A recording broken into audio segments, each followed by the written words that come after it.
এই হলো সুকোমল রাজ্য। কিন্তু এই রাজ্যের রাজার খুবই অসুখ। কোনো এক অজানা ব্যাধিতে তিনি বহু মাস শয্যাশায়ী। রাজ্যের সকল বৈদ্যই তার রোগ সারাতে ব্যর্থ। কি বুঝছেন রাজবৈদ্য? পিতার এই রোগ কবে সারবে? শোনো কুমার, মহারাজের এই রোগ আমার দ্বারা কেন, কারোর দ্বারাই সারানো সম্ভব নয়। উনি যতদিন বেঁচে থাকবেন ততদিন ওনার শরীরে ঘা শুকোনোর সম্ভাবনা খুবই কম। অতএব বেঁচে থাকা মানেই ধীরে ধীরে মৃত্যুবরণের দিকে এগিয়ে যাওয়া। তার শান্তির পথ একটাই, আর সেটা হলো মৃত্যু। কিন্তু আমাদের শাস্ত্র মতে আত্মহত্যা মহাপাপ। তাই রাজা আত্মহত্যার পথও বেছে নিতে পারছেন না। না রাজবৈদ্য, পিতা এইভাবে তিল তিল করে মৃত্যুর দিকে এগিয়ে যাবে আর আমরা হাতের উপর হাত রেখে দেখব না। এটা আমি কিছুতেই হতে দিতে পারি না। আমি কিছু একটা করবই।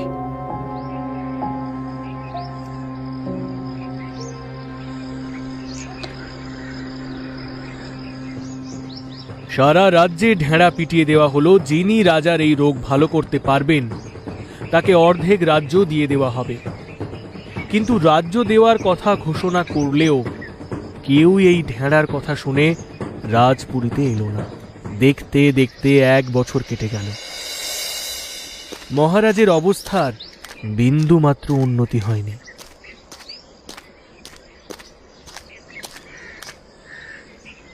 অক্ষয় তৃতীয়ার পূর্ণ তিথিতে রাজপুরীতে একজন সন্ন্যাসীর আবির্ভাব হল।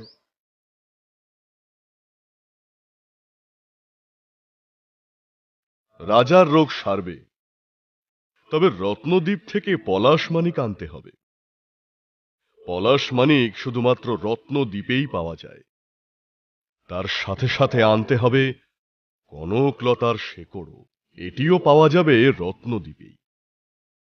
প্রথমে সেই কনকলতার রস দিয়ে রাজার সর্বাঙ্গে লেপন করতে হবে। তারপর ক্ষত স্থানগুলিতে পলাশ মানিক বেটে লাগিয়ে দিলেই কয়েকদিনের মধ্যে রাজা সুস্থ হয়ে যাবেন। রাজা নতুন জীবনও পাবেন। তবে রত্নদ্বীপে যাওয়া সহজ নয়। অনেক কষ্ট করে সেখানে যেতে হবে। তারপর রত্নদ্বীপে নরখাদক মানুষদের মোকাবিলা করতে হবে। ওরা যেমন অসভ্য তেমন জঙ্গলি। ওখানে যেতে গেলে প্রাণ হাতে নিয়েই যেতে হবে। আমি যাব রত্নদ্বীপে, সেখান থেকে কনকলতা আর পলাশ মানিক নিয়ে আসব। রাজপুত্র, ভালো মতো চিন্তা করো। তুমি আমাদের একমাত্র সন্তান। শুনেছি ওই রত্নদ্বীপ থেকে আজ পর্যন্ত কেউই ফিরে আসতে পারেনি। রাজাও শয্যাশায়ী।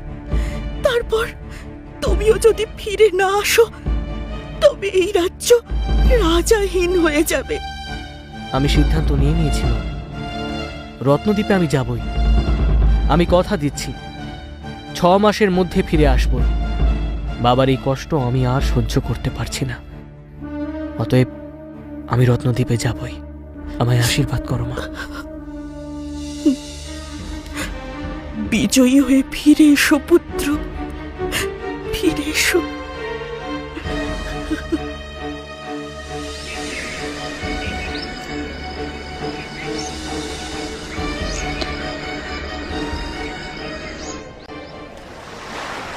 রাজপুত্র পরের দিনই জাহাজে চেপে রত্নদ্বীপের অভিযানে বেরিয়ে পড়ল। চারিদিকে শুধু জল আর জল, কোনো কুল কিনারার দেখাই নেই।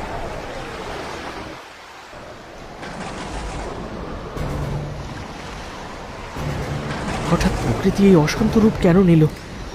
এই ঝড়ে তো জাহাজ উল্টে যাবে। বাঁচাও, বাঁচাও, কে কোথায় আছো? বাঁচাও, বাঁচাও।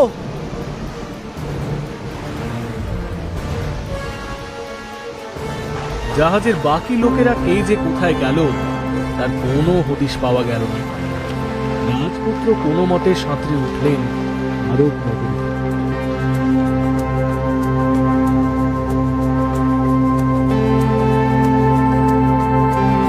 রাজপুত্র একা একা নগরের পথে ঘুরতে লাগলেন। সঙ্গে অর্থ নেই, এদিকে খিদের জ্বালা বড় জ্বালা। খিদের জ্বালায় কাতর রাজপুত্র শেষে একটা ফলের দোকান থেকে কয়েকটা ফল চুরি করে পালাল। চোর চোর আমার ফল চুরি করে পালাচ্ছে, এই চোর চোর ধরো ধরো বেটাকে ধরো। হ্যাঁ এই চোর চোর এই ফল চুরি করে পালাচ্ছে, এই ধর বেটাকে ধর ধর একদম, এই যেন পালাতে না পারে, ধর ধর বেটাকে ধর, চুরি করে পালানো হচ্ছে। সামনে সমুদ্র আর পেছনে এক পাল লোক, এরা আমায় ধরে ফেললে আর আস্ত রাখবে না। না না, আর কোনো উপায় নেই, এবার সমুদ্রেই ঝাঁপ দিতে হবে।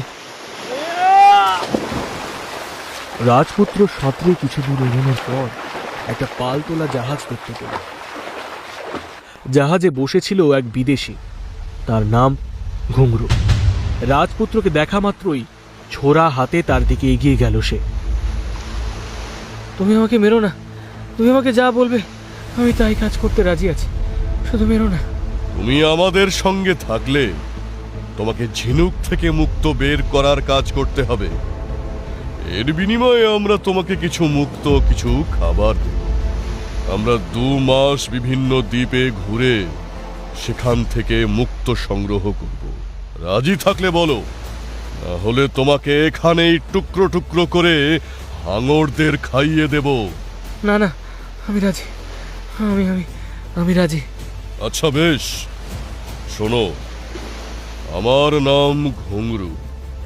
এই জাহাজ আমার নয়, এই জাহাজের মালিকের নাম লক্ষ্মীকান্ত সওদাগর। আমি ছিলাম তার একজন কর্মী মাত্র, কিন্তু মালিক বেশ কিছুদিন আগে অসুস্থ হয়ে মারা যান। আর মারা যাওয়ার আগে তিনি আমাকেই এই জাহাজের মালিক হিসেবে নিযুক্ত করে যান। তাই এই জাহাজে থাকতে গেলে আমার কথায় উঠবে আর আমার কথাতেই বসবে, মাথায় থাকবে তো? হ্যাঁ একদম। জাহাজ সমুদ্রের মধ্যে দিয়ে চলছে তো চলছেই। দিনের পর রাত আসে, রাতের পর আবার দিন আসে। কতদিন পার হয়ে গেল রাজপুত্রের কিছুই মনে নেই। শেষ পর্যন্ত জাহাজ একটি দ্বীপের কাছে নোঙর ফেলল। রাজপুত্রের কাজও শুরু হয়ে গেল। ঘুঙরু গভীর সমুদ্রে ডুব দিয়ে ঝিনুক নিয়ে আসত। রাজপুত্রকে সেই ঝিনুকগুলি ভেঙে মুক্ত বের করতে হতো। এই কাজে রাজপুত্রকে সাহায্য করত একটি ছোট্ট ছেলে, তার নাম ছোটু। ইস, কি বাজে গন্ধ! কিন্তু আমার কাছে তো এই কাজ করা ছাড়া আর কোনো উপায়ও নেই। জানিস ছোটু, আমার বাবা মাকে দেওয়া প্রতিজ্ঞার কথা খুব মনে পড়ে। কি জানি সেই কাজ আদৌ কোনোদিন হাসিল করতে পারবো কিনা। তুমি নিশ্চয়ই পারবে দাদা। জানি না রে। আবার এদিকে ঘুঙরু আদৌ আমায় মুক্তর ভাগ দেবে কিনা কে জানে। শোনো, তুমি বরং এখনই কয়েকটা মুক্ত পকেটে পুরে নাও। কেন বলতো? যা বলছি শোনো, ঘুঙরুর মতলব ভালো নয়। বাঁচতে চাইলে তুমি এক্ষুনি জাহাজ থেকে পালিয়ে যাও। ঘুঙরু তোমাকে কাজ শেষ হওয়ার পরে গলায় ফাঁস লাগিয়ে মেরে ফেলবে। ঘুঙরু লোকটা আসলে ডাকাত দলের সর্দার। এই জাহাজটা আগে একজন সওদাগরের ছিল। ঘুঙরু তাকে মেরে ফেলে এই জাহাজটাকে নিজের করে নিয়েছে। কিন্তু আমায় তো সে অন্য কথা বলেছে। ঘুঙরু প্রতিবার আসার সময় একজন নতুন লোক নিয়ে আসে, আর ফেরার সময় তাকে গলায় ফাঁস লাগিয়ে মেরে সমুদ্রের জলে ফেলে দেয়। তোমাকে এখানে মেরে ফেললেও কেউ কিচ্ছুটি টের পাবে না। তাই আমি বলছি, তুমি পালিয়ে যাও। ওই যে দূরে একটা কালো ভূমির মতো দেখা যাচ্ছে, সেটা সম্ভবত তীরভূমি। যাও, পালিয়ে যাও, যাও। ধন্যবাদ ছোট, তুই না বললে ঘুঙরুর মতলবের কথা আমি কিছুতেই জানতে পারতাম না। কোনোদিন পারলে তোর এই উপকারের প্রতিদান আমি নিশ্চয়ই দেব। অবশেষে রাজপুত্র কয়েকটা মুক্ত নিজের পকেটে ভরে সমুদ্রে ঝাঁপ দিল। ওরে বাবারে, হ্যাঁ এত বড় বড় ঢেউ, এবার আর রক্ষে নেই। জলে হাঙর আর ডাঙায় ঘুঙরু, দুজনের মধ্যে একজনের হাতে পড়লেই মৃত্যু অনিবার্য।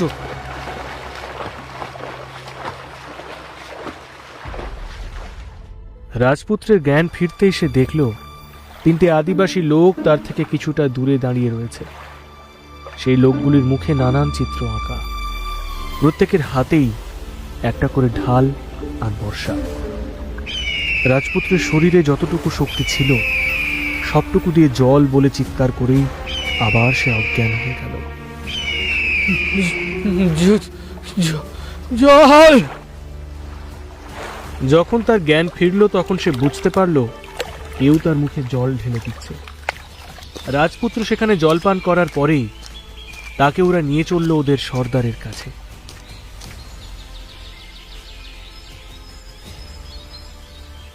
আদিবাসীরা হাঁটতে হাঁটতে তার একটা কুটিরের সামনে এসে দাঁড়িয়ে চিৎকার করলো, হুম্পা হুল্লা, হুম্পা হুল্লা। তাদের ভাষা রাজপুত্র কিছুই বুঝছিল না, কিন্তু এরপর মানুষের হাড় দিয়ে তৈরি একটা মালা পরা লোক ও আরো একটা যুবক বাইরে বেরিয়ে এলো। লোকটির গায়ে মানুষের হাড় দিয়ে তৈরি বিভিন্ন মালা দেখে রাজপুত্র আরো ঘাবড়ে গেল। উলা উলা হুম্পা। বুনোদের ভাষা রাজপুত্রের মাথায় কিছুই ঢুকছিল না। রাজপুত্র এদিক ওদিক তাকিয়ে দেখল একটি ঢোলের মতো বস্তু পড়ে আছে। সে দ্রুত সেটি হাতে উঠিয়ে নিয়ে কাঁপা গলায় গান জুড়ে দিল। শোনো শোনো বুনো ভাই, আমি তোমাদের বন্ধু, তোমাদের কোনো ভয় নাই। শোনো শোনো বুনো ভাই, আমি তোমাদের বন্ধু, তোমাদের কোনো ভয় নাই। তুমি কে? এখানে কি করে এলে? আমি কি ঠিক শুনছি? তুমি বাংলায় আমার সাথে কথা বলছো? হ্যাঁ, আমি সর্দারের ছেলে, আর আমি 7 রকমের ভাষা জানি। তোমার গান শুনে বুঝলাম তুমি বাঙালি। হ্যাঁ, আমি এক ভিনদেশী রাজকুমার। ভাগ্যের পরিহাসে জাহাজ ডুবির জন্য ভাসতে ভাসতে এখানে এসে পৌঁছেছি। আচ্ছা বেশ বেশ, তোমার এই কঠিন সময়ে তুমি এখানে যতদিন খুশি থাকতে পারো। দলের কেউ তোমায় বিরক্ত করবে না। আমি ভেবেছিলাম এরা আমায় আর ছাড়বে না, আমায়ও মেরে ফেলবে। তুমি আমায় জীবন দান করলে। ধন্যবাদ সর্দার পুত্র, অনেক ধন্যবাদ। এক অচেনা অজানা দ্বীপে আদিবাসীদের সাথে নিজেকে মিলিয়ে নেয় রাজপুত্র। সেখানে আদিবাসীদের সাথেই রাজপুত্রের দিন কাটতে থাকে। এইভাবেই 1 মাস কেটে যায়। ভাগ্যের কি পরিহাস! দিনের পর দিন কেটে যাচ্ছে, আর এদিকে কোনো এক নাম না জানা দ্বীপে আমি পড়ে আছি, কে জানে। কি হলো রাজপুত্র, বাড়ির কথা মনে পড়ছে? না, ভাবছিলাম একদিকে আমি পড়ে আছি কোনো এক নাম না জানা দ্বীপে, আর অন্যদিকে বাড়ির লোকেরা হয়তো ভাবছে আমি আর বেঁচেই নেই। এখান থেকে আমার দেশই বা কত দূর তাও জানি না। এই দ্বীপটার নাম হলো কিড়াকুম্বা, যার বাংলা অর্থ হলো রত্নদ্বীপ। রত্নদ্বীপ? হ্যাঁ, রত্নদ্বীপ। পৃথিবীর মণিমাণিক্যের ভান্ডার আমাদের এই দ্বীপ। সত্যি সত্যি বলছো বন্ধু? তার মানে আমার বহু কাঙ্ক্ষিত বস্তু এই দ্বীপেই আছে। ধন্যবাদ ঈশ্বর, তোমায় অশেষ ধন্যবাদ। কি হলো রাজপুত্র, হঠাৎ এই খুশির কারণটা কি? আমি তো কিছুই বুঝে উঠতে পারছি না। শোনো তবে।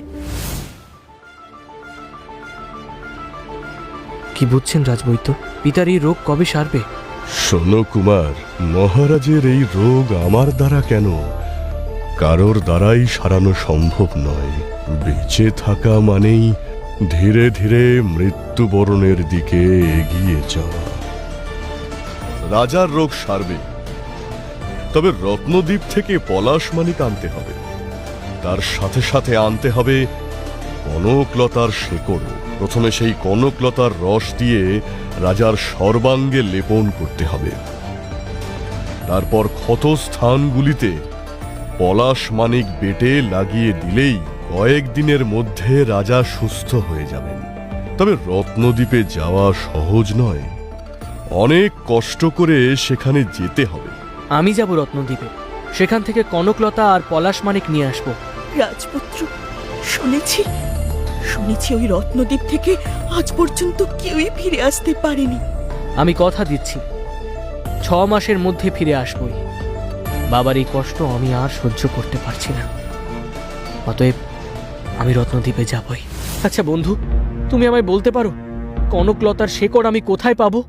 আমার বাবার কাছে খুব যত্নে রাখা আছে সেই শেকড়। দাঁড়াও, আমি আজ রাতে বাবা ঘুমিয়ে পড়ার পর তোমার জন্য সেটা নিয়ে আসব। আচ্ছা বেশ, এখন বাকি রইল পলাশ মানিক। আমি জানি কোথায় আছে পলাশ মানিক, কিন্তু সেখানে যাওয়া সহজ না।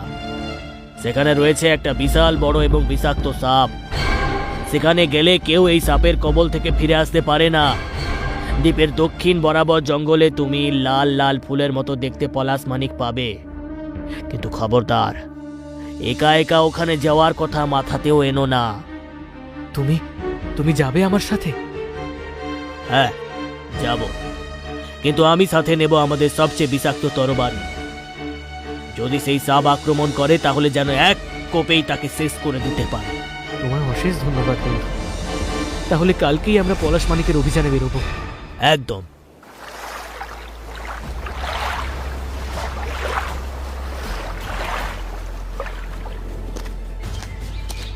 বন্ধু, আমরা ঠিক দিকে যাচ্ছি তো? হ্যাঁ, একদম।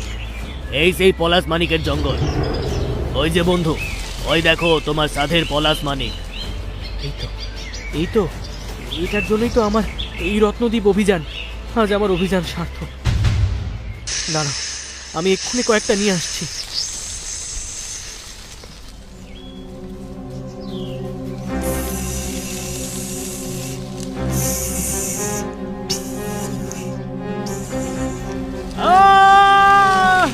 বন্ধু, বন্ধু বাঁচাও!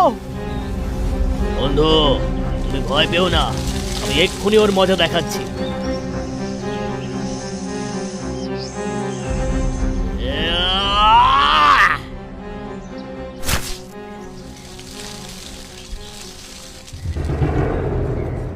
কোনো ভয় নেই বন্ধু, ও আর ফিরে আসবে না। চলো পলাশ মানিক নিয়ে ফিরে যাই। হ্যাঁ হ্যাঁ, তাই চলো।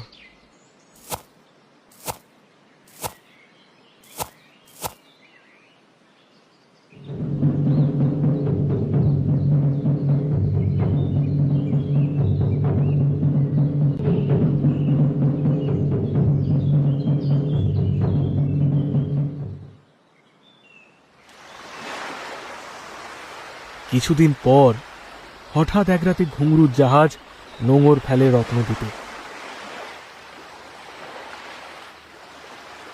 কিন্তু সেটা লুকিয়ে দেখে ফেলে রাজকুমার।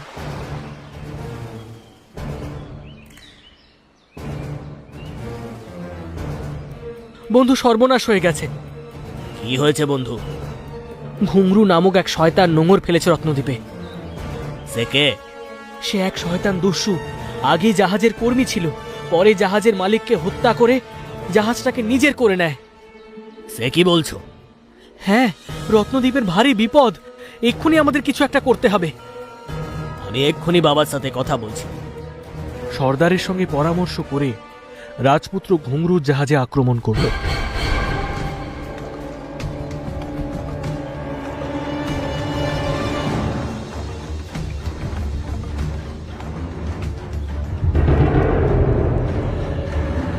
সেই ছোট্ট ছেলেটিকে বাদে জাহাজে সবাইকে মেরে ফেলে রত্নদ্বীপের আদিবাসীরা।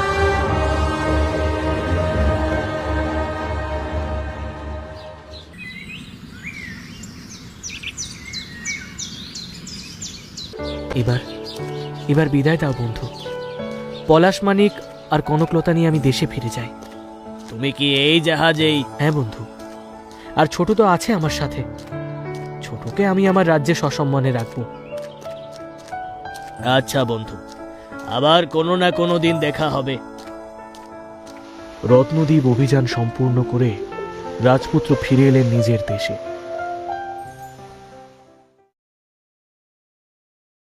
রাজপুত্র সন্ন্যাসীর দেওয়া নির্দেশ মতো প্রথমে সেই কনকলতার রস দিয়ে রাজার সর্বাঙ্গে লেপন করেন।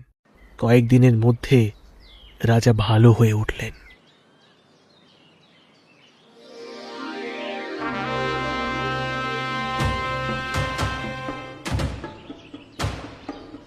রাজা রোগমুক্ত হয়ে পুত্রের হাতে গোটা রাজ্যের দায়িত্ব তুলে দেন। সুকোমল রাজ্যে আবার আনন্দের দিন ফিরে আসে।